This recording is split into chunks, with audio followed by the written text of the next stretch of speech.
The coronavirus pandemic has created a new way of life that has so far been unfamiliar in any of our lifetimes. And an analysis conducted by King's College suggests there are three types of people in lockdown: those who accept, those who suffer and those who resist.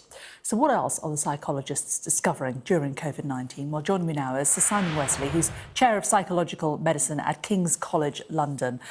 How are we all coping mentally?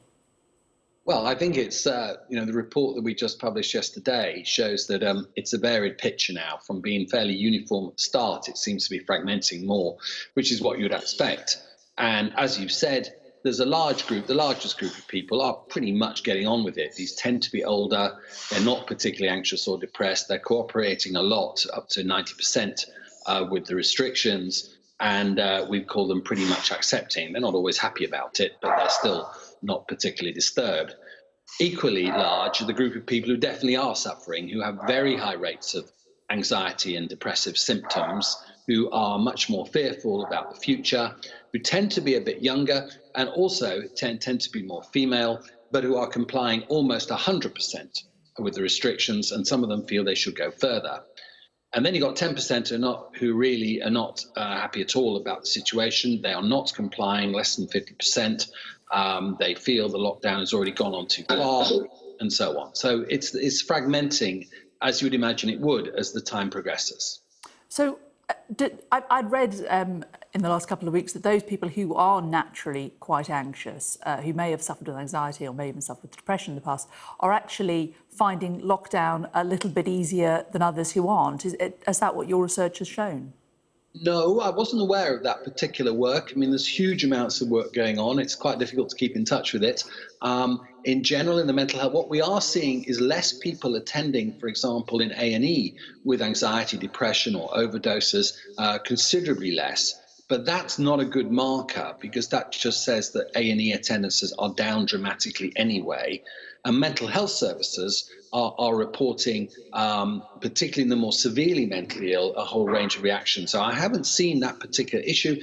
It would be somewhat surprising, I have to say, because so much of what we have to do now, the constant checking, the constant washing, the being asked to monitor our symptoms, etc., are not really calculated to ease those who are nervous or tense or worried about their health anyway.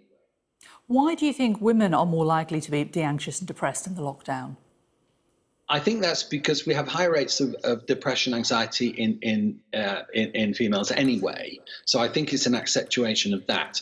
On the other hand, we have lower rates of drink, and in those who really are actively resisting, which are more male and younger, you also have quite considerable increase in alcohol. So I think different genders, there is a gender differentiation in how we respond to pressure and stress, and this has been accentuated. It hasn't been created by the pandemic, but it's been clearly accentuated. When we talk about this pandemic, what we mustn't forget is that the dead, the large number of people who are passing away, and the restrictions over funerals. How is that affecting people's mental health? It is, of course, dreadful to lose anyone you love, but to lose someone you love in these circumstances, how much harder does it make it? I think that's a rather obvious question. I think most people know the answer. I'm not aware of any research on that, but I'm not sure we need to do research to know it's really bad. Breaking the rituals of mourning and funerals, particularly if you're unable to see your relative in their last days or hours, clearly creates a much more complicated, intense and difficult grieving process that we know from before the pandemic would be more prolonged. It's not an area I would tend to do research on, because it's what everybody knows anyway, and it's awful. And the sooner that we can end that for all people's sake, the better, both reducing the cost of lives, but also and some hospitals actually are making really quite impressive efforts using different technologies to try and ease that. But finally, until we can grieve properly, this will continue to be a burden. So, in short, how can we best arm ourselves mentally for what's going to come in the next few weeks? I think the other issue that survey picked up, which is of concern, is that even if all the restrictions were lifted tomorrow, which obviously isn't going to happen, but if it did, It isn't that people would then flood out into the streets, into the parks, into the bars and the restaurants and the football ground.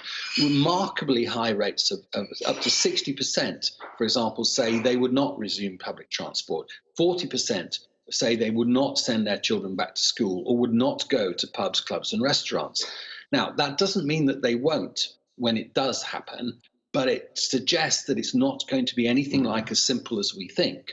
And we know that after previous disasters, it's taken a very long time, possibly ever, for certain things to us resume how we were. And it also means the government's got to make some choices here.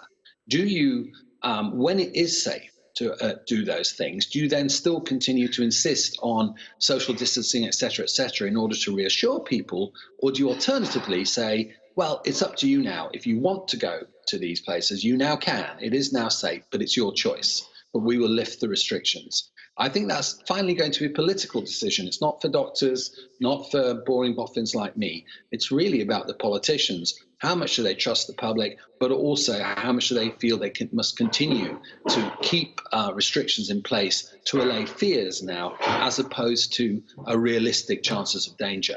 And that's going to be a difficult question, I think, but it's going to have to be addressed.